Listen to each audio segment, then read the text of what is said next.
not in front of that because I disappear if I stand because I'm very short.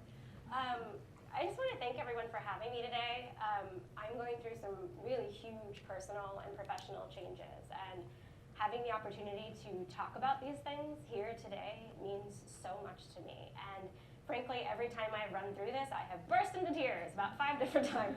So that might happen, so I'm just warning you.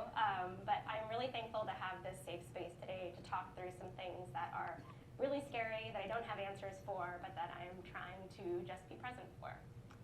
So for the past 15 years, I've done this. I run a blog called Design Sponge. It's all about design, the people behind those things that we love, and the bigger issues that surround everything that have to do with the art and design community.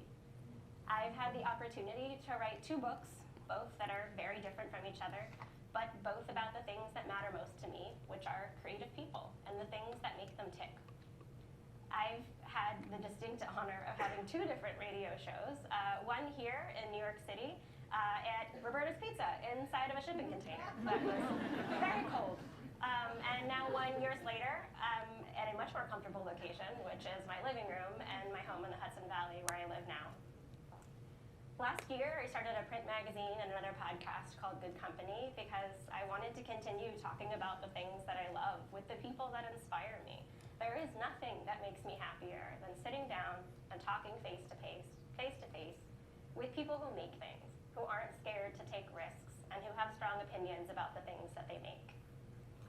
Over the past 15 years, I have had the honor of interviewing thousands of people around the world. I have heard their stories, I have listened, and I have been inspired. I have had the chance to collaborate with and hire hundreds more, and that is a huge honor. But the biggest honor of all is that I've had the ability to create a space where I felt safe. A place where I felt safe to take risks, to admit my mistakes, to dream big, and to really be inspired by the people that matter the most to me. And in January, I decided to walk away from all of it, which is a little crazy, and when I say it out loud, I'm like, what are you doing? But I decided it was time to leave. And I didn't decide to close Design Sponge because I have some big secret project hidden up my sleeve. I didn't leave because there was a better offer. I didn't decide to close because I'm getting a check for selling. None of that is happening. I honestly have no idea what I'm going to be doing after August, and I'm working really hard to be okay with that feeling. And it's been reminding me of a scene from one of my favorite movies that I wanted to share with you today. So, dearie, what have you decided to do? Close. We're going to close. Close. Closing the store is the brave thing to do. You are such a liar. But thank you. You are daring to imagine that you could have a different life. Oh, I know it doesn't feel like that. You feel like a big fat failure now. But you're not. You are marching into the unknown, armed with nothing.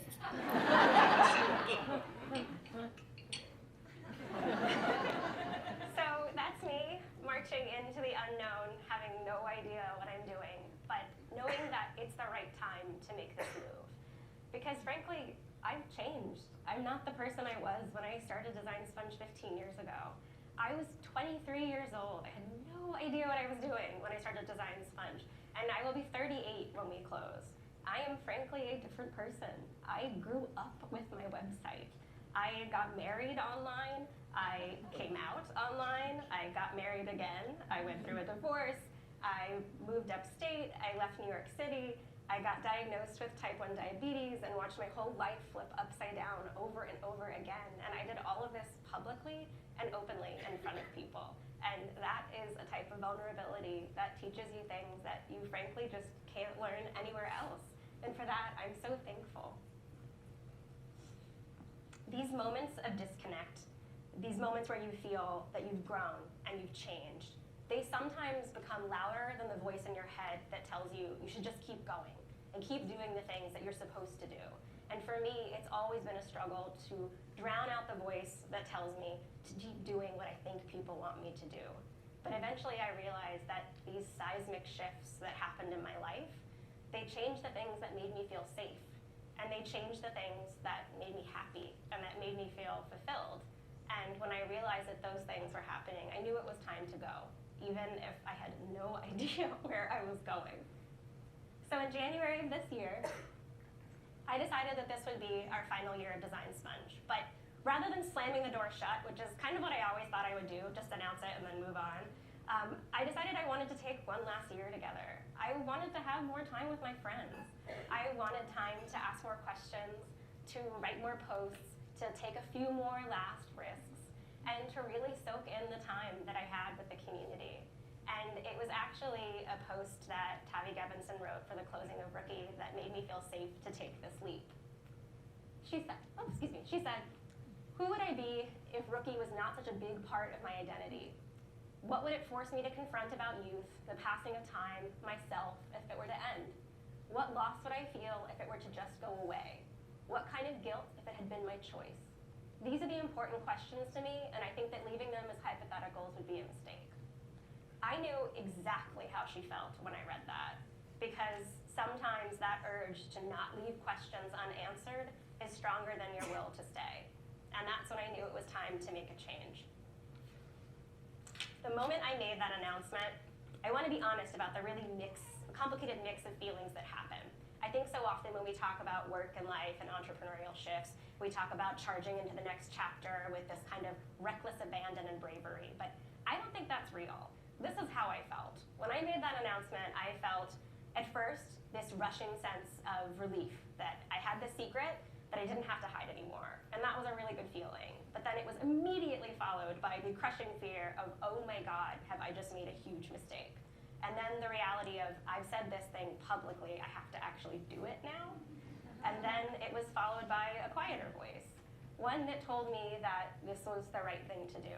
Maybe I didn't know all the reasons why or what was coming next, but it was right, and that I would have to trust that what we built and what we put out into the world mattered, and that it would make a difference, and that our community would go on without us, and that they would build beautiful things. So when I made that announcement, it was difficult and it was uncomfortable, but I started getting a lot of questions that were really good distractions, and the most of the questions that I get kind of have this tone to them. Here's an example from Instagram. I'll give you a second to read it.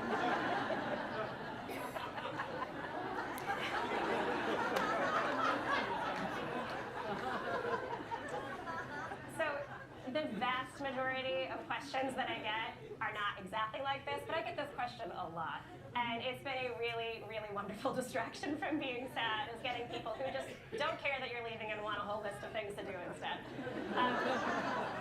But the questions that I've gotten that pop up over and over again that mean the most to me are actually a lot more substantive and a lot deeper. And those questions are, what is the biggest lesson that you've learned in the past 15 years?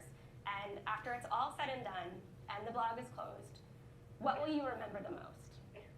And the answer is so simple. It's so easy. The biggest thing that I've learned is this. People matter.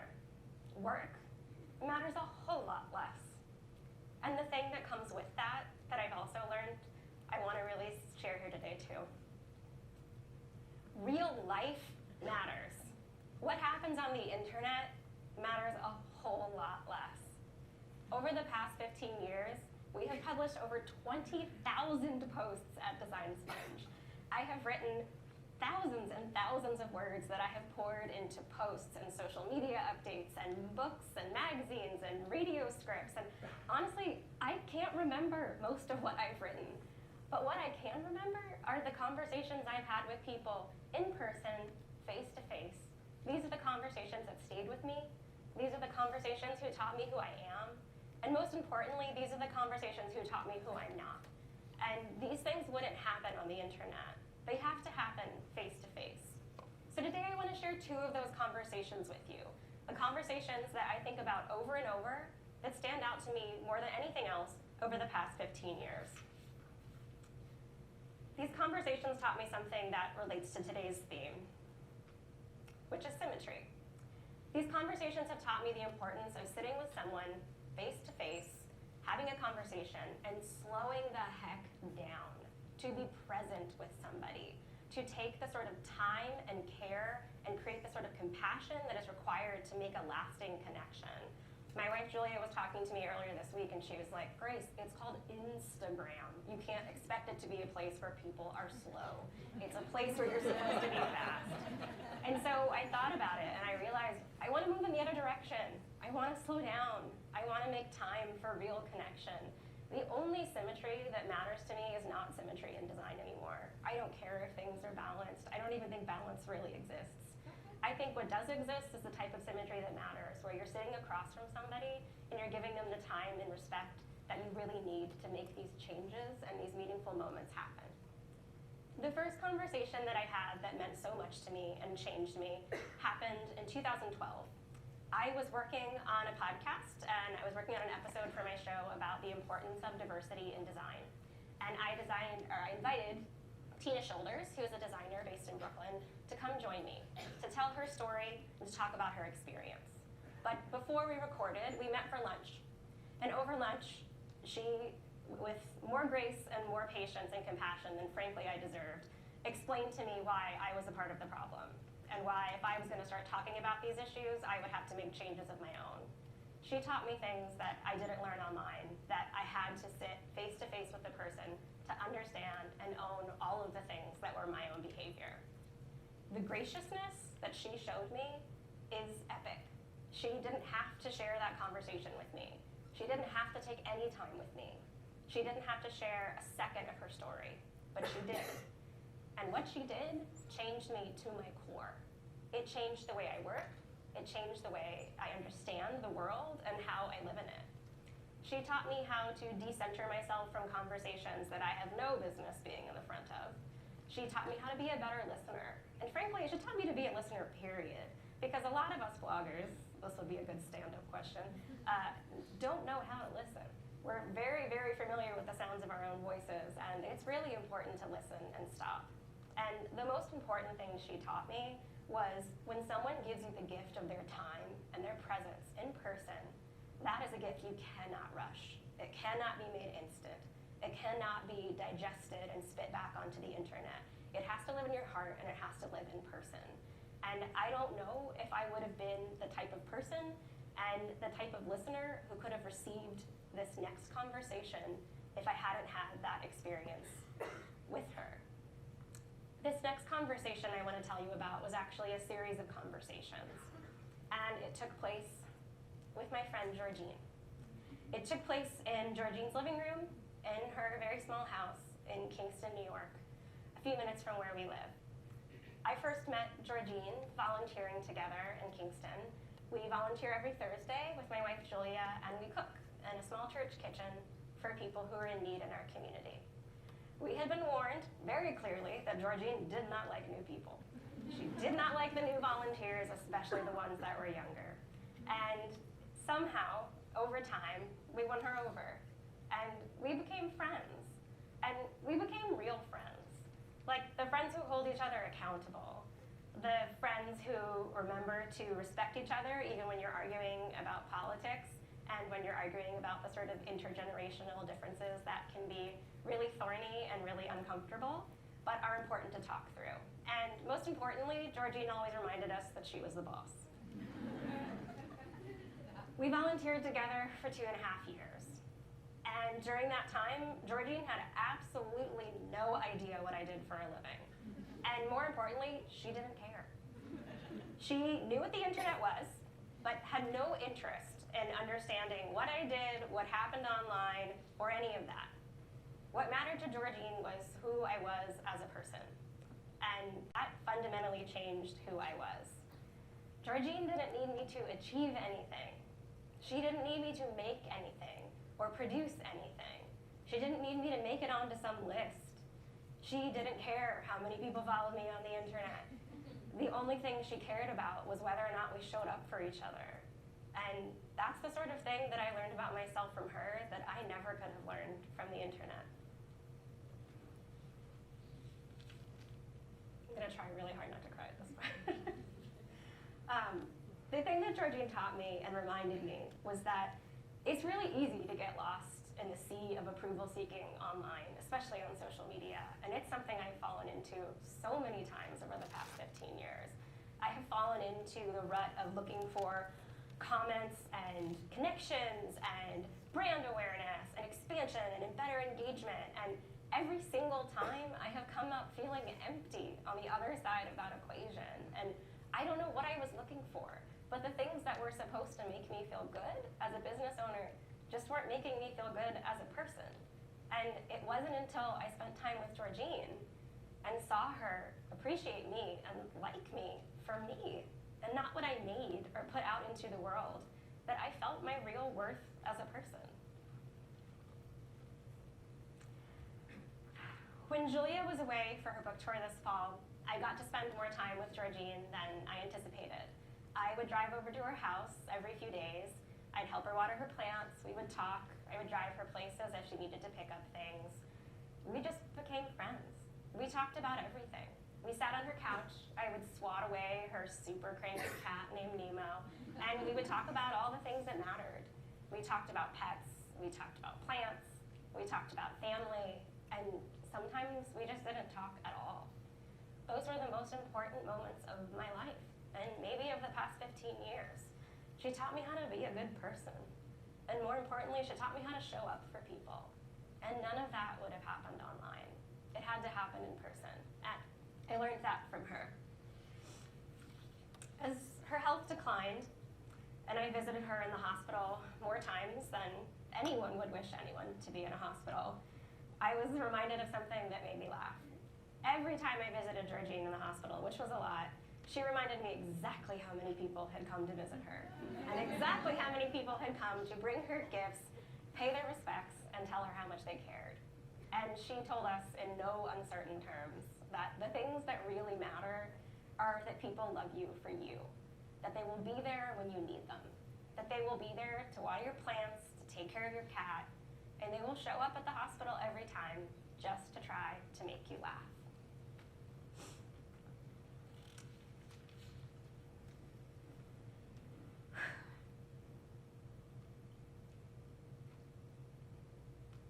Georgine passed away on January 2nd. It was one of the saddest days of my life. Her funeral was so sad and so hard, but it brought the sort of clarity that you really only get in those moments in life. It was that moment that showed me very clearly I didn't want to worry about what happened on the internet anymore. I wanted to worry about people in real life. I wanted to spend more time investing in the people and the friendships and the family that I had and that I was lucky to have in person already. That wasn't something I would have learned online. I learned it offline with Georgine. And at her funeral, her family set up a table at the front of the church, and it was full of the type of pictures that you would expect. I walked up and I saw photographs of her with her family and her children, which she loved so much. They were a very prolific Irish family. And there were photos of her with her children, lots of people smiling at holidays and happy faces, photos of Georgine with her many grandchildren and great-grandchildren at this point. And then I looked to the left, and there was a photo of us, all of us volunteering together. It was the photo that I gave Georgine the last time we saw her before she passed away. It was a small little frame that I put chintzy little holiday stickers all over because she hated gifts and repeatedly told me to stop bringing them to her. But I couldn't help myself. She meant so much to me, and I wanted her to know. And I wanted her to know in real ways that were tangible. You don't get that sort of tangible feeling on the internet, and I was relishing having those moments. So I brought her that little frame. I didn't know if it meant anything to her. But there it was, on the table, next to what was left of her. And it was this sign that it was real. It really happened. That friendship was real, and those lessons were real. And that sort of stuff, it just doesn't happen on the internet. It has to happen in real life. And those are the sorts of lessons and things that I really want to leave you with today. And most importantly, I want to leave you with something that I've learned that really stands out to me. The internet is fine. The internet can be great. It can be awesome even. But at its best, the internet is a tool. It is a thing that gets us to real people and real connections. And look, work is great. We all love our jobs. They're creative, they're awesome, they're exhilarating, they can be fulfilling. But works are just a way to get to people that matter. They are a way to get to experiences that will change you. Because honestly, if I take away nothing from the past 15 years, it is that real lessons happen in real life. They don't happen on the internet. You have to talk to people face to face. And that is one of the many things that she taught me. So let's try not to measure our lives in clicks or engagement or brand awareness. Let's try to invest in the people that pick us up when we're down, that remind us of who we are, people who know that we are most definitely not our brands, and people that remind us that we matter exactly as we are. And let's look for people who we can support and who can support us, that will be there with us at the end of the day, taking care of our plants, making sure that the people that we love are cared for. I want to leave you with something that means a lot to me and to my wife, Julia. When her Aunt Renee passed away, she wrote her an obituary that ran in the New York Times. And it read, "I will take care of the chicken soup." That was it. Renee's chicken soup was legendary. And it meant so much to Julia. And she has carried it through. She has remade it, served it with such love and respect for our family and everybody in our life. So I want to pay that forward this morning. I want to leave you all with a note, and my friend Georgine. I hope that wherever she is, she knows that she is loved, that we are carrying on her memory, that I'm taking care of her plants, that I found her a new home for her cat, and that he's safe and very loved. And I want all of you to know that even when Design Spun closes, whether or not I stay on the internet, I have no idea, but I will always be here, loving everything you all do. You have inspired me so much. And I can't wait to watch as a fan and find ways to support and celebrate however I can. You have all inspired me to do such great things that I never thought I could do. And I can't wait to see what all of you do next. So if I can leave you with one small request. When you leave today, please make a plan to meet with somebody in person, preferably somebody much older than you. It's a very valuable connection to have. But make a plan to meet in person. Talk to them face to face. Put your phones down. Make an agreement not to put it on the internet. Nowhere, no hashtag, no story. Just talk face to face. Make that connection and nurture the types of connections that will teach you the lessons that you will hold on to for a lifetime. Those are the things worth nurturing. Not our feeds, not our stories, not our brands. The things that matter are people. Clicks don't matter, likes don't matter.